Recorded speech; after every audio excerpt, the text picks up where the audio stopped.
ತನ್ನ ಆಪ್ತನನ್ನ ಗೆಲ್ಲಿಸಿಕೊಳ್ಳುವಲ್ಲಿ ಡಿಕೆ ಶಿವಕುಮಾರ್ ಸಫಲರಾಗಿದ್ದಾರೆ. ಅದು BJP JDS ಮತಗಳನ್ನ ಹಾಕ್ಸ್ಕೊಂಡು ಅದು 11 ಜನ ಕ್ರಾಸ್ ವೋಟಿಂಗ್ ಬಿಜೆಪಿ ಜೆಡಿಎಸ್ ಮತಗಳನ್ನ ಪಡೆದು ತನ್ನ ಆಪ್ತನನ್ನ ಗೆಲ್ಲಿಸಿಕೊಳ್ಳುವಲ್ಲಿ ಡಿಕೆ ಶಿವಕುಮಾರ್ ಸಫಲರಾದ್ರು.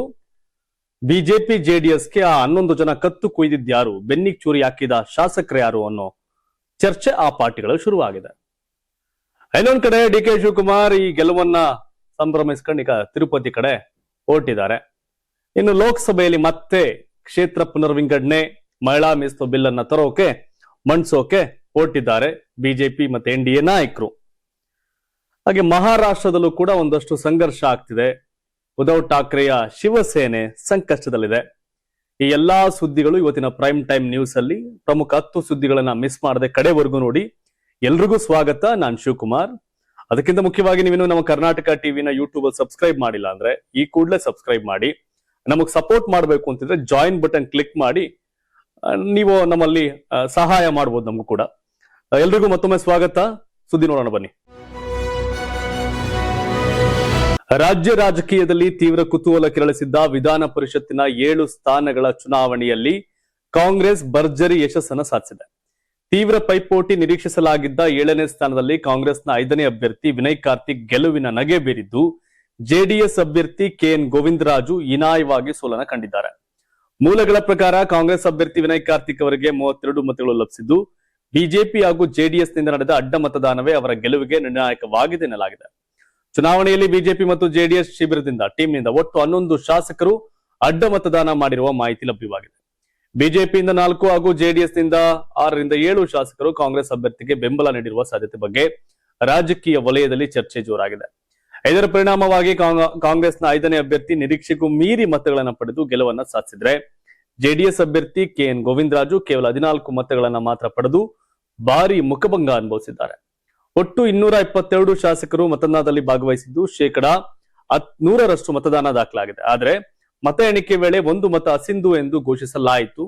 ಇನ್ನುಳಿದಂತೆ ಗೋವಿಂದರಾಜುಗೆ 14 ಮತ, ತಿಪ್ಪಣ್ಣಪ್ಪ ಕಮಕನೂರ್ಗೆ 30 ಮತ, ಪಿವಿ ಮೋಹನ್ಗೆ 29 ಮತ್ತು ರಘು ಕೌಟಿಲ್ಯಗೆ 29, ಲಿಂಗರಾಜ್ ಪಾಟೀಲ್ಗೆ 27, ಬಿಕೆ ಹರಿಪ್ರಸಾದ್ಗೆ 30 ಮತ್ತು ಮಳವಳ್ಳಿ ಶಿವಣ್ಣಗೆ 30 ಮತ ಸಿಕ್ಕಿದೆ. ಗೆಲುವಿನ ಬೆನ್ನಲ್ಲೇ ಸಿಎಂ ಡಿಕೆ ಶಿವಕುಮಾರ್ ಸಂಭ್ರಮದಿಂದ ಸುದ್ದಿಗೋಷ್ಠಿ ಮಾಡಿದ್ರು. ಕಳೆದ 2013-18 ಅವಧಿಯಲ್ಲಿ ರಾಜ್ಯಸಭೆ ಚುನಾವಣೆಯಲ್ಲೂ ಕೂಡ ಜಮೀರ್ ಅಹಮದ್ ಖಾನ್, ಚಲರಾಯಸ್ವಾಮಿ ಅವರು, ರಮೇಶ್ ಬಾಬು ಬಂಡಿ ಸಿದ್ದೇಗೌಡರು, ಇಕ್ಬಾಲ್ ಅನ್ಸಾರಿ, ಅಖಂಡ ಶ್ರೀನಿವಾಸ ಮೂರ್ತಿ ಇವರೆಲ್ಲ ಕ್ರಾಸ್ ವೋಟಿಂಗ್ ಮಾಡಿ ಜೆಡಿಎಸ್ ಇಂದ ಕಾಂಗ್ರೆಸ್ ವೋಟ್ ಮಾಡಿ ಆಗ್ಲೂ ಆಗಿತ್ತು. ಕ್ರಾಸ್ ವೋಟಿಂಗ್ ಇದೇ ಫಸ್ಟ್ ಅಲ್ಲ, ಈ ಹಿಂದೆ ಕೂಡ ಆಗಿದೆ. ಇದು ಗುಪ್ತ ಮತದಾನ, ಅದು ಬಹಿರಂಗವಾಗ ಆದಂತ ಸನ್ನಿವೇಶ. ಸೊ ಹಾಗಾಗಿ ಆಡಳಿತಾರೂಢ ಪಾರ್ಟಿ ಈ ತರ ಕ್ರಾಸ್ ವೋಟಿಂಗ್ ಮಾಡಿಸ್ಕೊಳತ್ತೆ. ಹಿಂದೆ ವಿಜಯ್ ಮಲ್ಯ ಕ್ರಾಸ್ ವೋಟಿಂಗ್ ಆಗಿತ್ತು, ಬೈರತಿ ಸುರೇಶ್ಗೆ ಕ್ರಾಸ್ ವೋಟಿಂಗ್ ಆಗಿತ್ತು. ಸೊ ಹಿಂಗೆ ಕ್ರಾಸ್ ವೋಟಿಂಗ್ ಮೊದಲ ರಾಜಕಾರಣ ಅಲ್ಲ. ಕೆಲವರು ಸನ್ನಿವೇಶಕ್ಕೆ ತಕ್ಕಂತೆ ಆಯಾ ಪಾರ್ಟಿಗೆ ಬೆನ್ನಿಗೆ ಚೂರಿ ಹಾಕಿ ಹೋಗೋ ಕಾರ್ಯಕ್ರಮಗಳು ನಡೀತಾ ಇರ್ತವೆ.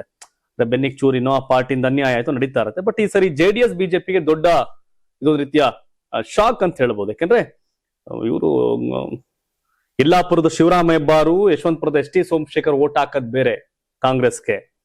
ಆದ್ರೆ ಗಳಿಗೆ ಸಿದ್ಧ ಒಳಗೆ ಏನೋ ಮಾಡ್ದ ಅನ್ನೋ ರೀತಿ ಬಿಜೆಪಿಯ ಜೆಡಿಎಸ್ ನಲ್ಲೇ ಇಟ್ಕೊಂಡು ಕಾಂಗ್ರೆಸ್ ಕೋಟ್ ಹಾಕ್ತಂತಹ ಮೀರ್ ಸಾದಿಕ್ಗಳು ಯಾರೋ ಅನ್ನೋ ಹುಡುಕಾಟ ಬಿಜೆಪಿ ಜೆಡಿಎಸ್ ಅಲ್ಲಿ ನಡೀತಿದೆ. ಬಟ್ ಯಾರಪ್ಪ ಡಿ ಕೆ ಶಿವಕುಮಾರ್ ಹೈಜಾಕ್ ಮಾಡಿದ್ರು ಬಿಜೆಪಿ ಜೆಡಿಎಸ್ ಇಂದ ಅಂತ ಕಾಂಗ್ರೆಸ್ ಅವರು ತಲೆ ಕೆಡಿಸ್ಕೊಂಡಿದ್ದಾರೆ. ನೋಡ್ಬೇಕೇನು ಅಂತ. ಡಿ ಕೆ ಶಿವಕುಮಾರ್ ಏನ್ ಹೇಳಿದ್ರು ಅಂದ್ರೆ, ವಿಧಾನ ಪರಿಷತ್ ಚುನಾವಣೆಯಲ್ಲಿ ಕಾಂಗ್ರೆಸ್ ತನ್ನ ಎಲ್ಲಾ 5 ಅಭ್ಯರ್ಥಿಗಳನ್ನ ಮೊದಲ ಸುತ್ತಿನಲ್ಲೇ ಗೆಲ್ಲಿಸಿಕೊಂಡ ಬೆನ್ನಲ್ಲೇ ಮುಖ್ಯಮಂತ್ರಿ ಡಿ ಕೆ ಶಿವಕುಮಾರ್ ಸಂತಸ ವ್ಯಕ್ತಪಡಿಸಿದ್ದು, ಇದು ಸರ್ಕಾರದ ಬೆಂಬಲವಲ್ಲ, ರಾಜ್ಯದ ಜನರ ಬೆಂಬಲ ಅಂತ ಹೇಳಿದ್ದಾರೆ. ವಿಧಾನಸೌಧದಲ್ಲಿ ಸುದ್ದಿಗೋಷ್ಠಿ ನಡೆಸಿ ಮಾತನಾಡಿದಂತ ಸಿಎಂ, ಕೆಪಿಸಿಸಿ ಅಧ್ಯಕ್ಷ ಬಿಕೆ ಹರಿಪ್ರಸಾದ್ ಸೇರಿದಂತೆ ನಮ್ಮ ಎಲ್ಲಾ ಅಭ್ಯರ್ಥಿಗಳು ಗೆಲುವು ಸಾಧಿಸಿದ್ದಾರೆ. ನೀವು ಯಾವ ರೀತಿಯಲ್ಲಿ ದಾರಿಯಲ್ಲಿ ಸಾಗುತ್ತಿದ್ದೀರೋ ಅದೇ ದಾರಿಯಲ್ಲಿ ಮುಂದುವರಿಯಿರಿ. ನಾವು ನಿಮ್ಮೊಂದಿಗೆ ಇದ್ದೇವೆ ಎಂಬ ಸಂದೇಶವನ್ನ ಎಲ್ಲಾ ಶಾಸಕರು ನೀಡಿದ್ದಾರೆ ಅಂತ ಹೇಳಿದ್ರು. ಶಾಸಕರು ನಮ್ಮ ಮೇಲೆ ಇಟ್ಟಿರ್ತಕ್ಕಂಥ ವಿಶ್ವಾಸವನ್ನ ಉಳಿಸಿಕೊಳ್ಳುತ್ತೇವೆ. ಇದು ಜನರ ಹಿತಕ್ಕಾಗಿ ಕೆಲಸ ಮಾಡುತ್ತಿರುವ ಸರ್ಕಾರ. ಕಾಂಗ್ರೆಸ್ ಜನಸೇವೆಗೆ ಮತ್ತಷ್ಟು ಬದ್ಧತೆಯಿಂದ ಕೆಲಸ ಮಾಡುತ್ತೇವೆ ಅಂತ ತಿಳಿಸಿದ್ರು. ನಮಗೆ ಬೆಂಬಲವಾಗಿ ನಿಂತ ಎಲ್ಲಾ ಶಾಸಕರಿಗೂ, ಕಾಂಗ್ರೆಸ್ ಅಭ್ಯರ್ಥಿಗಳಿಗೆ ಮತ ನೀಡಿದ ಪ್ರತಿಯೊಬ್ಬರಿಗೂ ನಾನು ಧನ್ಯವಾದ ಸಲ್ಲಿಸ್ತೇನೆ. ಶಾಸಕರ ಬೆಂಬಲದ ಮಟ್ಟ ನೋಡಿ ನನಗೂ ಆಶ್ಚರ್ಯವಾಯಿತು. ಪಕ್ಷ ಭೇದ ಮರೆತು ಬೆಂಬಲ ನೀಡಿದ ಎಲ್ಲರಿಗೂ ಕೃತಜ್ಞತೆಗಳು ಅಂತ ಡಿ ಕೆ ಶಿವಕುಮಾರ್ ಹೇಳಿದ್ರು. ಕಾಂಗ್ರೆಸ್ ಉಸ್ತುವಾರಿ ರಣದೀಪ್ ಸಿಂಗ್ ಸುರ್ಜೇವಾಲಾ ಪ್ರತಿಕ್ರಿಯೆ ನೀಡಿದ್ದಾರೆ. ಇದು ಕರ್ನಾಟಕದ ರಾಜಕೀಯ ಇತಿಹಾಸದಲ್ಲಿ ಅಪರೂಪದ ಸಾಧನೆ ಅಂತ ಬಣ್ಣಿಸಿದ್ದಾರೆ. ಫಲಿತಾಂಶ ಪ್ರಕಟವಾಗುತ್ತಿದ್ದಂತೆ ಕಾಂಗ್ರೆಸ್ ಪಾಳೆಯದಲ್ಲಿ ಸಂಭ್ರಮ ಮನೆ ಮಾಡಿದ್ದು, ಮುಖ್ಯಮಂತ್ರಿ ಡಿಕೆ ಶಿವಕುಮಾರ್, ಸಚಿವರು, ಶಾಸಕರು ಹಾಗೂ ಪಕ್ಷದ ಮುಖಂಡರು ಪರಸ್ಪರ ಅಭಿನಂದನೆಗಳನ್ನು ವಿನಿಮಯ ಮಾಡಿಕೊಂಡ್ರು. ಎಸ್, ಅಂದ್ರೆ ಇದು ಸೆಲೆಬ್ರೇಷನ್. ಆಪೋಸಿಷನ್ ಪಾರ್ಟಿಯಿಂದ ಓಟ್ ತಗೊಂಡು ಗೆದ್ದವರೇ ನಮ್ಗೆ ಜನ ಬೆಂಬಲ ಇದೆ ಅಂತ ಹೇಳ್ತಾ ಇದ್ದಾರೆ. ಇನ್ನು ಬಿಜೆಪಿ ಜೆಡಿಎಸ್ ಅವರು ಇದೊಂಥರ ಮತ ಖರೀದಿ, ನಮ್ಮಲ್ಲಿ ಯಾರೋ ನಮ್ ಕತ್ಕೊಯ್ದ್ರು ಮೀರ್ ಸಾದಿಕ್ಗಳು ಅಂತ ಇವ್ರು ಹೇಳ್ಕೊತಾರೆ. ಇದೇ ಬೇರೆ ಸ್ಟೇಟ್ ಅಲ್ಲಿ ಆದಾಗ ಆಪರೇಷನ್ ಕಮಲ ಅಂತ ಕಾಂಗ್ರೆಸ್ ಅವರು ಅವ್ರಿಗೆ ಹೇಳ್ತಾರೆ. ಅಂದ್ರೆ ಸಿಚುಯೇಷನ್ ತಕ್ಕಂಗೆ ಕಾಮೆಂಟ್ಗಳು ಬರ್ತಾ ಇರ್ತವೆ. ಆಡಳಿತಾರೂಢ ಪಾರ್ಟಿ ಕೇಂದ್ರದಲ್ಲಿ ಮತ್ತೆ ರಾಜ್ಯದಲ್ಲಿ ಅವ್ರವ್ರ ತಕ್ಕಂತೆ ಹೇಗೆ ಅನುಕೂಲ ಮಾಡ್ಕೋತಾರೆ ಅದಕ್ಕೆ ಎಕ್ಸಾಂಪಲ್ಗಳಿವೆಲ್ಲ, ಏನೂ ಮಾಡಕ್ಕಾಗಲ್ಲ. ಎಲ್ಲಿ ಸಿಹಿ ರೀತಿಯಲ್ಲಿ ನೊಣ ಇರುವೆ ಹೋದಂಗೆ ಎಲ್ಲಿ ಅಧಿಕಾರ ಇರುತ್ತೆ ಆ ಕಡೆ ಒಂದು ಶಾಸಕರು ಇಂಥ ಟೈಮ್ಗಳ ಕ್ರಾಸ್ ವೋಟಿಂಗ್ ಮಾಡೋ ಸಹಜ. ಈ ಸರ್ ಕೂಡ ಅದೇ ಆಗಿದೆ. ಇನ್ನು ವಿಧಾನ ಪರಿಷತ್ ಚುನಾವಣೆ ಫಲಿತಾಂಶ ಪ್ರಕಟವಾಗುತ್ತಿದ್ದಂತೆ ರಾಜ್ಯ ರಾಜಕೀಯದಲ್ಲಿ ಹೊಸ ಚರ್ಚೆಗೆ ಕಾರಣವಾಗಿದೆ. ಕಾಂಗ್ರೆಸ್ ತನ್ನ 5 ಅಭ್ಯರ್ಥಿಗಳನ್ನ ಗೆಲ್ಲಿಸುವಲ್ಲಿ ಯಶಸ್ವಿಯಾಗಿದ್ದು ಬಿಜೆಪಿ ಜೆಡಿಎಸ್ ಮೈತ್ರಿಕೂಟಕ್ಕೆ ಭಾರಿ ಹಿನ್ನಡೆಯಾಗಿದೆ. ಫಲಿತಾಂಶದ ಬೆನ್ನಲ್ಲೇ ಕಾಂಗ್ರೆಸ್ ನಾಯಕ ಮಳವಳ್ಳಿ ಶಿವಣ್ಣ ಪ್ರತಿಕ್ರಿಯೆ ಕೊಟ್ಟಿದ್ದು, ಈ ಫಲಿತಾಂಶ ಡಿಕೆ ಶಿವಕುಮಾರ್ ಅವರ ರಾಜಕೀಯ ತಂತ್ರಗಾರಿಕೆಗೆ ಸಿಕ್ಕ ಜಯವಾಗಿದೆ ಅಂತ ಹೇಳಿದ್ದಾರೆ.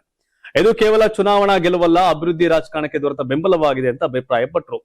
ಬಿಜೆಪಿ ಹಾಗೂ ಜೆಡಿಎಸ್ ಶಾಸಕರಿಂದ ಅಡ್ಡಮತದಾನ ನಡೆದಿರೋದು ಕಾಂಗ್ರೆಸ್ ಪರ ಜನಾಭಿಪ್ರಾಯ ರೂಪುಗೊಂಡಿರೋದಕ್ಕೆ ಸಾಕ್ಷಿಯಾಗಿದೆ.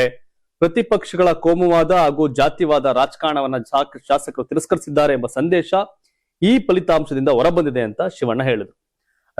ರಾಜ್ಯದ ಜನರಿಗಾಗಿ ಜಾರಿಗೊಳಿಸಿರ್ತಕ್ಕಂಥ ಗ್ಯಾರಂಟಿ ಯೋಜನೆಗಳು ಯಶಸ್ವಿಯಾಗಿದ್ದು ಅದರ ಪರಿಣಾಮವೇ ಈ ಚುನಾವಣೆಯಲ್ಲಿ ಕಂಡು ಬಂದಿದೆ. ಅಭಿವೃದ್ಧಿ ಮತ್ತು ಜನಪರ ಆಡಳಿತದ ಪರ ಶಾಸಕರು ನಿಂತಿರುವುದು ಸ್ಪಷ್ಟವಾಗಿದೆ ಅಂತ ಅವರು ಹೇಳಿದರು.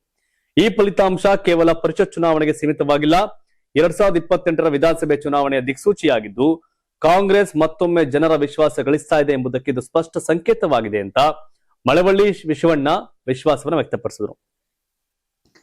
11 ಜನ ಇತ್ತಗಡೆ ಕ್ರಾಸ್ ವೋಟಿಂಗ್ ಮಾಡ್ಬಿಟ್ರೆ ರಾಜ್ಯದ ಜನರ ಅಭಿಪ್ರಾಯ ಅದೇ ಇದೆ ಅಂತ ತಿಳ್ಕೊಳ್ಳೋದು ತಪ್ಪು, ಮೂರ್ಖತನ.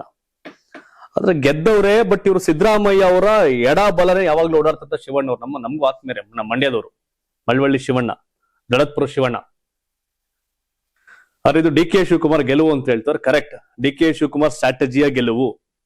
ಸಿದ್ದರಾಮಯ್ಯ ಅಕ್ಕಪಕ್ಕ ಇದ್ದವರೇ ಡಿ ಕೆ ಶಿವಕುಮಾರ್ ಜೈಕಾರ ಆಗ್ತಾವ್ರೆ ಅಂದ್ರೆ ಯಾವ ಮಟ್ಟಕ್ಕೆ ವರ್ಕ್ ಮಾಡ್ತಿರ್ಬೇಕು ಡಿ ಕೆ ಶಿವಕುಮಾರ್ ಹೇಳಿ. ಗ್ರೇಟ್. ಆದ್ರೆ ಇದು 11 ಶಾಸಕರ ಕ್ರಾಸ್ ವೋಟಿಂಗ್ ಗೆಲುವು, ರಾಜ್ಯದ ಜನರ ಗೆಲುವಲ್ಲ. ಶಿವಣ್ಣ ಜೋಶಲ್ ಏನೇನು ಹೇಳ್ತಾವ್ರೆ.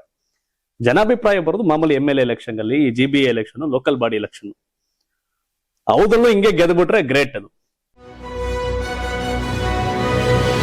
ಭಾರಿ ಕುತೂಹಲ ಮೂಡಿಸಿರ್ತಕ್ಕಂಥ ಕರ್ನಾಟಕ ವಿಧಾನ ಪರಿಷತ್ ಚುನಾವಣೆ ಮುಕ್ತಾಯಗೊಂಡಿದ್ದು ಎಲ್ಲಾ 222 ಶಾಸಕರಿಂದ ಮತದಾನ ನಡೆದಿದೆ. ಚಾಮುಂಡೇಶ್ವರಿ ಕ್ಷೇತ್ರದ ಶಾಸಕ ಜಿಟಿ ದೇವೇಗೌಡ ಮೊದಲನೇ ಮತ ಚಲಾಯಿಸಿದ್ರೆ ಯಲಬುರ್ಗಾ ಶಾಸಕ ಬಸವರಾಜ ರಾಯಡ್ಡಿ ಕೊನೆಯದಾಗಿ ಮತ ಹಾಕಿದ್ದಾರೆ. ರಾಜ್ಯದ 3 ಪಕ್ಷಗಳಿಗೂ ಪ್ರತಿಷ್ಠೆಯ ಪ್ರಶ್ನೆ ಆಗಿದ್ದಂತ ಈ ಚುನಾವಣೆ ಕೆಲವು ಸ್ವಾರಸ್ಯಕರ ಘಟನೆಗಳಿಗೂ ಸಾಕ್ಷಿಯಾಯಿತು. ಬಿಜೆಪಿಯಿಂದ ಉಚ್ಚಾಟನೆಗೊಂಡಿರತಕ್ಕಂತ ಶಾಸಕರಾದ ಎಸ್ ಟಿ ಸೋಮಶೇಖರ್ ಮತ್ತು ಶಿವರಾಮ್ ಹೆಬ್ಬಾರ್ ಚುನಾವಣೆ ವೇಳೆ ಕಾಂಗ್ರೆಸ್ ನಾಯಕರ ಜೊತೆಗೆ ಗುರುತಿಸಿಕೊಂಡಿದ್ದು ಕಂಡುಬಂತು. ವಿಧಾನಸೌಧ ಸಮ್ಮೇಳನ ಸಭಾಂಗಣದಲ್ಲಿ ಕಾಂಗ್ರೆಸ್ ನಾಯಕರಿದ್ದ ಕೊಠಡಿಯಲ್ಲಿ ಹೆಬ್ಬಾರ್, ಸೋಮಶೇಖರ್ ಕೂಡ ಉಪಸ್ಥಿತರಿದ್ದು ಡಿಸಿಎಂ ಪರಮೇಶ್ವರ್ ಜೊತೆ ಮತ ಚಲಾಯಿಸಲೆಂದೇ ಕಾದು ಕೊನೆಗೆ ಸಿಎಂ ಡಿಕೆ ಶಿವಕುಮಾರ್ ಒಬ್ಬರೇ ತೆರಳಿ ಮತ ಚಲಾಯಿಸಿದರು.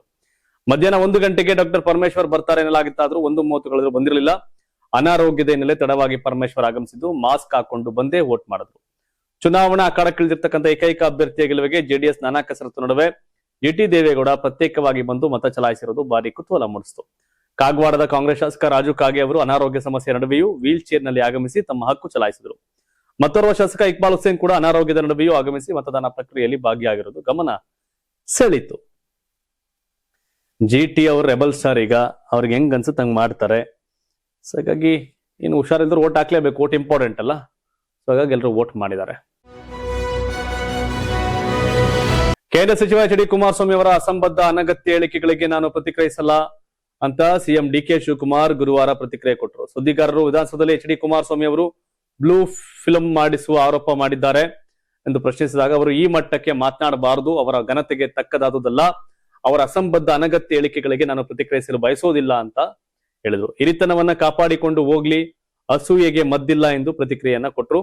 ಬಿಡದಿಯಲ್ಲಿ ತಮ್ಮ ಹಾಗೂ ಕುಟುಂಬದ ಜಮೀನಿನ ಕುರಿತು ಎಲ್ಲೆಡೆ ಪೋಸ್ಟರ್ಗಳನ್ನು ಅಂಟಿಸಿರುವ ಕುರಿತು ಮಾಧ್ಯಮಗಳಿಗೆ ಪ್ರತಿಕ್ರಿಯೆ ನೀಡಿದ ಕುಮಾರಸ್ವಾಮಿ 100 ಎಕರೆ ಅಂತ ಪೋಸ್ಟರ್ ನಲ್ಲಿ ಬರೆದು ನನ್ನ ಮತ್ತು ನನ್ನ ಪುತ್ರ ನಿಖಿಲ್ ಫೋಟೋ ಹಾಕಿದ್ದಾರೆ. ನನ್ನ ಭೂಮಿ ಇರುವುದು 46 ಎಕರೆ. 40 ವರ್ಷಗಳ ಹಿಂದೆ ಕಷ್ಟಪಟ್ಟು ಖರೀದಿ ಮಾಡಿರ್ತಕ್ಕಂಥ ಜಮೀನದು.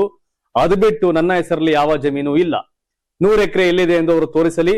ಅನಿತಾ ಕುಮಾರಸ್ವಾಮಿ ಅವರು 36-37 ಎಕರೆ ಭೂಮಿ ಖರೀದಿಸಿದ್ದಾರೆ. ಅದಕ್ಕೆ ಯಾವನೋ ಒಬ್ಬನ ಫೋಟೋ ಹಾಕಿ ಅಂಟಿಸಿದ್ದಾನೆ. ಮುಖ್ಯಮಂತ್ರಿಯಾದ ಮೇಲಾದ್ರೂ ಡಿ ಕೆ ಶಿವಕುಮಾರ್ ತಮ್ಮ ಹಳೆಯ ಚಾಳಿಯನ್ನ ತಿದ್ಕೊಳ್ತಾರೆ ಅಂದ್ಕೊಂಡಿದ್ದೆ. ಆದ್ರೆ ಈಗಲೂ ಪೋಸ್ಟರ್ ಅಂಟಿಸೋದು, ಬ್ಲೂ ಫಿಲ್ಮ್ ಮಾಡಿಸೋದು ಬಿಟ್ಟಿಲ್ಲ ಅಂತ ಕಿಡಿಕಾರದ್ರು. ನಾವು ಬಿಡದಿ ರೈತರ ಪರ ಹೋರಾಟ ನಡೆಸುತ್ತಿದ್ರೆ ಇವರು ಹೀಗೆ ಮಾಡ್ತಿದ್ದಾರೆ. ವೈಯಕ್ತಿಕವಾಗಿ ಅಪಪ್ರಚಾರ ಮಾಡಿದ್ರೆ ನಾನು ಕುಗ್ಗುವ ಮನುಷ್ಯ ಅಲ್ಲ, ನನ್ನ ಹೋರಾಟ ಇನ್ನೂ ತೀವ್ರವಾಗುತ್ತೆ ಅಂತ ಕುಮಾರಸ್ವಾಮಿ ಅವರು ಹೇಳಿದ್ರು. D K Shivakumar versus Kumaraswamy ಕಾಳಗ ನಿಲ್ಲಲ್ಲ, ಇದು ಮುಂದುವರಿಯುತ್ತೆ. ಮುಂದಿನ ವಿಧಾನಸಭೆ ಚುನಾವಣೆಯವರೆಗೆ ಮುಂದುವರಿಯುತ್ತೆ, ನಿಲ್ಲಲ್ಲ ಇದು.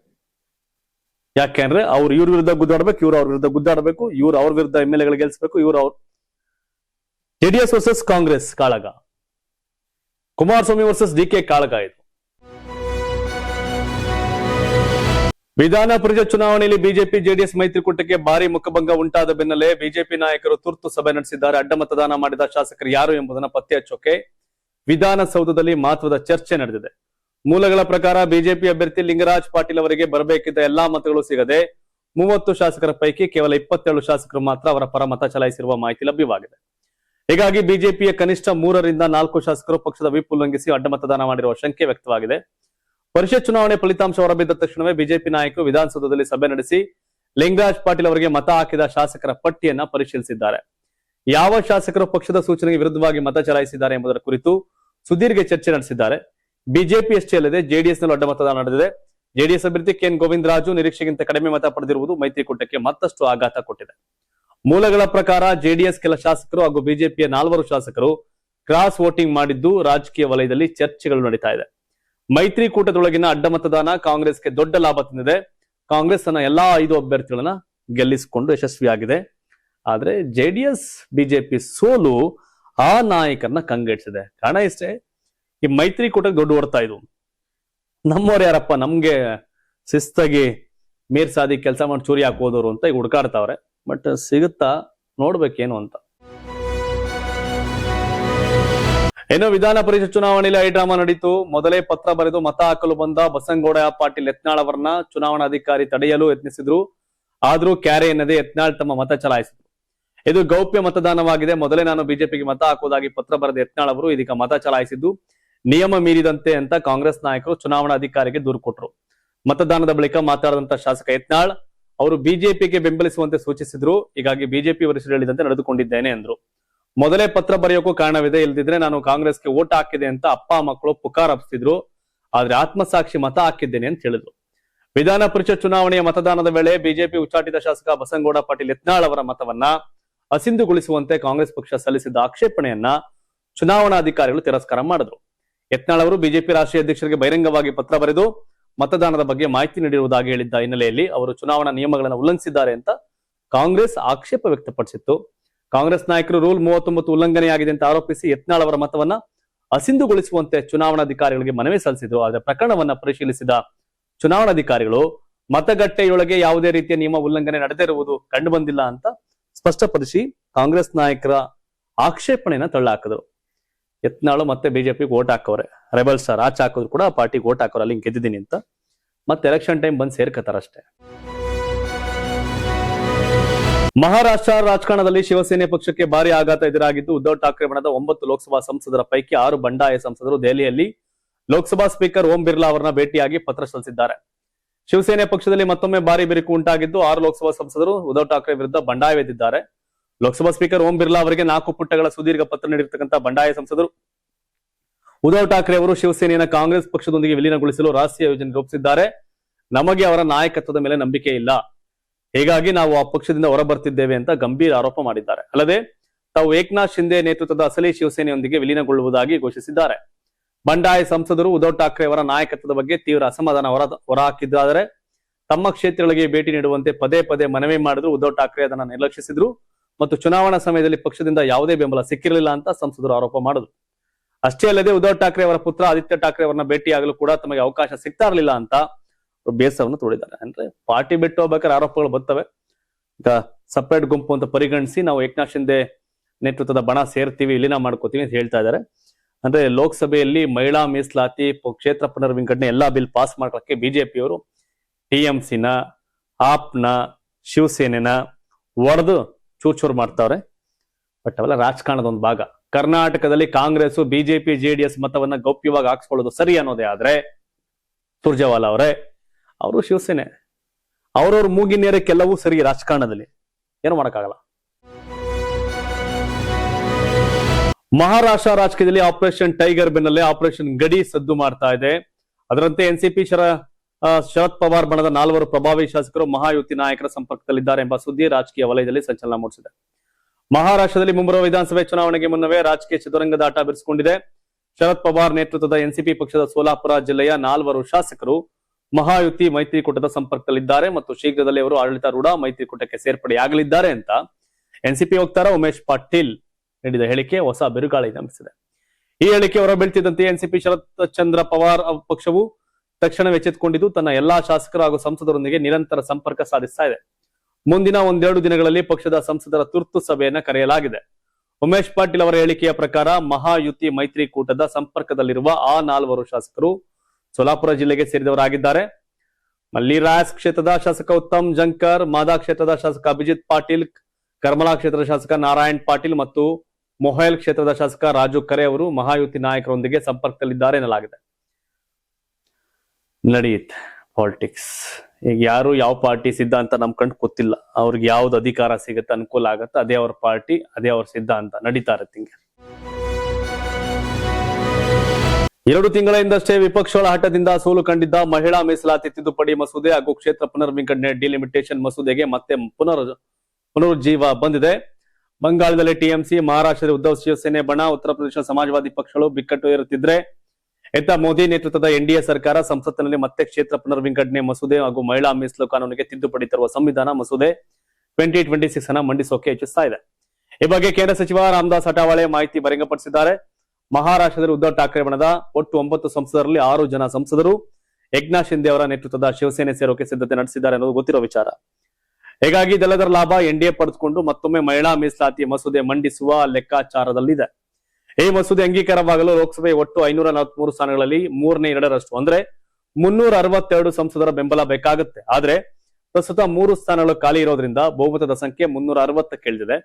ಉತ್ತರ ಪ್ರದೇಶದ ಸಚಿವರಾದ ಓಂ ಪ್ರಕಾಶ್ ರಾಜ್ಭರ್ ಅವರು ಸಮಾಜವಾದಿ ಪಕ್ಷ ಇಬ್ಬಾಗವಾಗುವ ಭವಿಷ್ಯ ನುಡಿದಿದ್ದಾರೆ. ಒಂದು ವೇಳೆ ಅಖಿಲೇಶ್ ಯಾದವ್ ನೇತೃತ್ವದ ಎಸ್ಪಿ ವಿಭಜನೆಯಾಗದಿದ್ರು ಇನ್ನೊಂದು ಆಯ್ಕೆ ಇದೆ. ಬಿಜೆಪಿ ನಾಯಕರು ಇಂಡಿಯಾ ಮೈತ್ರಿಕೂಟದಲ್ಲಿರತಕ್ಕಂಥ ಇತರ ಸಣ್ಣ ಪಕ್ಷಗಳ ಮೇಲೆ ಕಣ್ಣಿಟ್ಟಿದ್ದಾರೆ ಎನ್ನಲಾಗಿದೆ. ಸಂಸತ್ತಿನ 2 ಮನೆಗಳಲ್ಲಿ ಈ ಬಹುಮತ ಸಿಕ್ಕರೆ ಮುಂಬರುವ ಮುಂಗಾರು ಅಧಿವೇಶನದಲ್ಲೇ ಮಹಿಳಾ ಮೀಸಲಾತಿ ಮತ್ತು ಕ್ಷೇತ್ರ ಪುನರ್ವಿಂಗಡಣೆ ಮಸೂದೆಯನ್ನ ಸರ್ಕಾರ ಮಂಡಿಸುತ್ತೆ, ಪಾಸ್ ಮಾಡ್ಕೊಂಡು ಹೋಗುತ್ತೆ. ಹಿಡಿದಾಟವನ್ನ ಸಾಸ್ಯತಿರ್ತಾರೆ ಬಿಜೆಪಿಯವರು, ಈ ವಿಷಯದಲ್ಲಿ ಮಾಡ್ತಾರೆ. ಹಂಗಾದ್ರೆ ಮುಂದಿನ ವಿಧಾನಸಭೆ ಚುನಾವಣೆ ಕರ್ನಾಟಕದ ಹೆಚ್ಚು ಕಮ್ಮಿ 224 ಕ್ಷೇತ್ರ, ನಮ್ದು 336 ಆಯ್ತದೆ. 100 ಜನ ಮಹಿಳಾ ಎಂಪಿಗಳು ಬರ್ತಾರೆ. MLAಗಳು MP 28 42 ಸೀಟ್ ಆಗುತ್ತೆ. ಸೊ ಹಾಗಾಗಿ 33% ಅಂದ್ರೆ 12ರಿಂದ 14 ಸೀಟ್ ಮಹಿಳಾ ಮೀಸಲಾಗುತ್ತೆ ಲೋಕಸಭೆಯಲ್ಲಿ. ಏನೋ ಒಂದಾಗ್ಲಿ ರಾಜಕಾರಣದಲ್ಲಿ. ತಾವೇನ್ ಹೇಳ್ತೀರಿ? ಕಾಂಗ್ರೆಸ್ ಗೆಲುವು, JDS ಬಿಜೆಪಿಗೆ ಮುಖಭಂಗ. ರಾಜ್ಯ ರಾಜಕಾರಣದ ಮುಂದೇನ್ ಕತೆ? ಮುಂದಿನ ವಿಧಾನಸಭೆ ಚುನಾವಣೆಯಲ್ಲಿ ಅಧಿಕಾರಕ್ಕೆ ಬರೋದು ಯಾರು? ನಿಮ್ಮ ಅಭಿಪ್ರಾಯವನ್ನು ಕಾಮೆಂಟ್ ಮಾಡಿ. ಧನ್ಯವಾದ.